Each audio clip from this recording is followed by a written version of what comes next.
He awoke to the huge insect-like creatures looming over his bed and screamed his lungs out. They hastily left the room, and he stayed up all night, shaking and wondering if it had been a dream. The next morning, there was a tap on the door. Gathering his courage, he opened it to see one of them gently place a plate filled with fried breakfast on the floor, then retreat to a safe distance. Bewildered, he accepted the gift. The creatures chittered excitedly. This happened every day for weeks. At first he was worried they were fattening him up, but after a particularly greasy breakfast left him clutching his chest from heartburn, they were replaced with fresh fruit.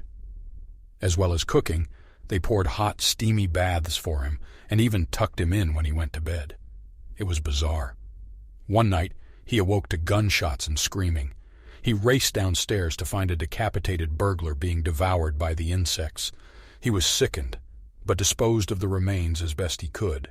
He knew they had just been protecting him. One morning, the creatures wouldn't let him leave his room. He lay down, confused but trusting as they ushered him back into bed. Whatever their motives, they weren't going to hurt him. Hours later, a burning pain spread throughout his body. It felt like his stomach was filled with razor wire. The insects chittered as he spasmed and moaned. It was only when he felt a terrible squirming feeling beneath his skin that he realized the insects hadn't been protecting him. They had been protecting their young.